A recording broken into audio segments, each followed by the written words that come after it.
तो आज हम इस वीडियो में बात करेंगे हाउ टू क्रैक और how to complete our ecological principles for CSIR NET in just 15 days. Yes, we are targeting June 2025 CSIR NET JRF life sciences. So हम इस वीडियो में यही देखेंगे कि हमें कैसे अपनी स्ट्रैटेजी को प्लान करना चाहिए और हमें कैसे अपने 15 दिन के ही अंदर इस पूरे एक टॉपिक को क्लियर कर लेना है। सो आप मेरे ऐसे ही स्टडी प्लान वाले वीडियो को देखने के लिए मेरे चैनल को सब्सक्राइब कीजिए।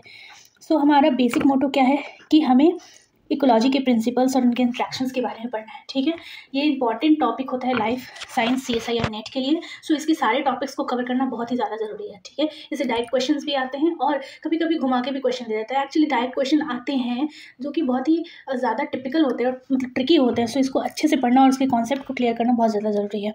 सो हमारे स्टडी प्लान यही है कि हम 15 दिन के अंदर कंप्लीट करें। हम इसके कोर कॉन्सेप्ट और अप्लाइड इकोलॉजी के बारे में जानें। हमें डेली 4 से 6 घंटे पढ़ना ही पढ़ना है इस टॉपिक को। हमारा स्टडी अप्रोच यही है कि हमारा कॉन्सेप्ट क्लियर हो, PYQ सॉल्व हो और हम ज़्यादा से ज़्यादा प्रैक्टिस क्वेश्चन सॉल्व कर पाए। सो हमें सबसे पहले दिन जब हमारा डे 1 है तो हमें शुरू करना चाहिए। हमें डेफिनेशन और स्कोप ऑफ इकोलॉजी पढ़ना है, level of organisation, population, community, ecosystem and biosphere. ठीक है, सो इन्वायरमेंट के बारे में पढ़ेंगे हम और ये बहुत ही इंपॉर्टेंट टॉपिक है, importance of interactions. So interactions बहुत ही इंपॉर्टेंट है। नाउ डे 2 पे हमें इकोसिस्टम के स्ट्रक्चर और फंक्शन के बारे में पढ़ना है, बायोटिक एबायोटिक कंपोनेंट के बारे में पढ़ना है, डिफरेंट टाइप के चेन्स के बारे में पढ़ना है, फूड वेब्स के बारे में पढ़ना है, ट्रॉपिक लेवल और एनर्जी लेवल के बारे में पढ़ना है। सो डे 3 में हमें एनर्जी फ्लो और प्रोडक्टिविटी पढ़ना है। ये इंपॉर्टेंट टॉपिक है। इसमें हमें law of thermodynamics in ecology पढ़ना है, प्राइमरी एंड सेकेंडरी प्रोडक्टिविटी पढ़ना है, इकोलॉजिकल एफिशिएंसी पढ़ना है। बेसिकली हमें इसमें पॉपुलेशन के बारे में भी पढ़ना होगा, कर्व पढ़ना होगा, R और K सिलेक्शन के बारे में पढ़ना है और डिफरेंट टाइप के इसके इकोलॉजी से रिलेटेड क्वेश्चंस करने हैं हमें। सो नाउ 4th डे पे हमें बायो जियो केमिकल साइकिल के बारे में पढ़ना है, जिसमें carbon, nitrogen, phosphorus, water cycles, ये डिफरेंट टाइप के साइकिल्स आएंगे। ह्यूमन इम्पैक्ट्स ऑन साइकिल क्या है, कंजर्वेशन स्ट्रेटेजी क्या होनी चाहिए हमें, सो हमें ये देखना है। ठीक है, नाउ डे 3 पे हमें ग्रोथ एंड रेगुलेशन के बारे में पढ़ना है। बेसिकली हमें पॉपुलेशन इकोलॉजी पढ़ना है, स्पीशीज इंटरेक्शन पढ़ना है और कम्युनिटी इकोलॉजी भी पढ़ना है। सो डिफरेंट टाइप के ग्रोथ होते हैं, population density, growth model, exponential, logistic जो भी होते हैं, लाइफ टेबल भी पढ़ना है और इनसे रिलेटेड जो भी PYQ होगा आपको सॉल्व करना है, क्योंकि कभी कभी CSIR में इससे रिलेटेड डायरेक्ट क्वेश्चंस आते हैं। ठीक है, नाउ कम्युनिटी इकोलॉजी में हमें स्पीशीज़ इंटरेक्शन भी पढ़ना है, predation, parasitism, mutualism, commensalism, ecological need. ये इंपॉर्टेंट टॉपिक है हमारे CSIR नेट इकोलॉजी से रिलेटेड। इससे ज़्यादा क्वेश्चन आता है इकोलॉजिकल नीड से, कॉम्पिटिटिव एक्सक्लूजन से, की स्टोन से और ये म्यूचुअलिज्म, पैरासिटिज्म, ये सबसे क्वेश्चन इंपॉर्टेंट बनते हैं। तो इनके साथ साथ आपको इसके टॉपिक को कवर करते हुए भी चलना है और साथ ही साथ आपको PYQ और MCQ भी सॉल्व करते हुए चलना है। कोशिश करिए कि आप इसका की पॉइंट्स लिख पाएँ, क्योंकि ये थ्योरेटिकल ज़्यादा होता है, कहीं कहीं थोड़ा सा कॉन्सेप्चुअल है। सो थ्योरेटिकल इसको याद करने के लिए आपको की पॉइंट लिखना होगा उस टॉपिक से रिलेटेड, ताकि आप उसका क्विक रिवीजन कर सकें।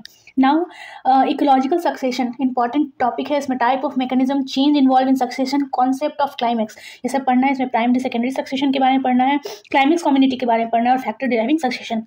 नाउ बायोडाइवर्सिटी कंजर्वेशन के बारे में पढ़ना है, टाइप्स ऑफ बायोडाइवर्सिटी कंजर्वेशन के बारे में पढ़ना है, थ्रीट्स क्या क्या हैं, इन्वेसिव स्पीसीज क्या क्या हैं, क्या क्या क्लाइमेटिक चेंज से क्या क्या इफेक्ट पड़ रहा है या कौन से फैक्टर कहाँ कहाँ चेंज हो रहे हैं। ठीक है, कंजर्वेशन स्ट्रैटेजी के बारे में पढ़ना है। Now ecological ecosystem services and stability के बारे में पढ़ना है, जिसमें type of ecosystem service, preventing, regulation, supporting and cultural, ये सारे जो भी टॉपिक्स हैं उसको क्लियर कर लेना है। ये आपको ब्रश पढ़ो ऐसे कर लेना है। ठीक है, now important topic is biomes and adaptation, इससे क्वेश्चन आते हैं। Terrestrial aquatic biomes, adaptations of organism to environment और केस स्टडीज से related. So climate change and human impact on ecosystem, इससे क्वेश्चन भी आते हैं। ग्रीन हाउस इफेक्ट से आते हैं, ग्लोबल वार्मिंग से आते हैं, पोल्यूशन से आते हैं, हैबिटेट डिस्ट्रक्शन से आते हैं, mitigation strategy. Now applied ecology और इकोटॉक्सिलॉजी में हमें क्या पढ़ना है, environmental impact assessment, EIA, bioremediation important topic है, इससे क्वेश्चन आते ही आते हैं। Pollution control, ecotoxicological and bioaccumulation.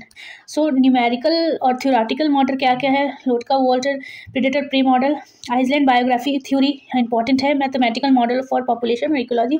सो एक तो थ्योरेटिकल और एक न्यूमेरिकल क्वेश्चन आते ही है, हाइड्रोजन इक्वेशंस पे भी आते हैं। सो आपको इसका कॉन्सेप्चुअल या कॉन्सेप्ट क्लियर जरूरी है और आप ऐसे उसको रिलेट करके, इन्वायरमेंट से रिलेट, हमारे डे टू डे लाइफ से रिलेट करके इकोलॉजी आराम से पढ़ सकते हैं और आपको ईजिली समझ में आ सकता है।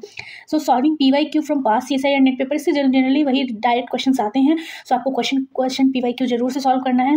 कॉन्सेप्ट बेस्ड MCQ आते हैं, और जो भी आपको PYQ है उसको अच्छे से सॉल्व करना है, कम से कम रोज़ देना है, और डे लास्ट पे आप फाइनल रिवीजन और मॉक टेस्ट देंगे जिसमें क्विक रिवीजन करना है, फुल लेंथ।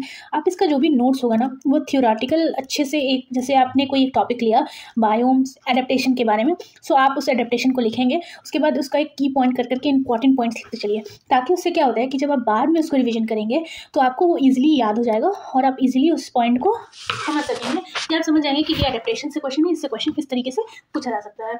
जो भी कंप्लीट पढ़ते चलेंगे और इसके साथ साथ इसका PYQ हमेशा ही सॉल्व करते चलेंगे।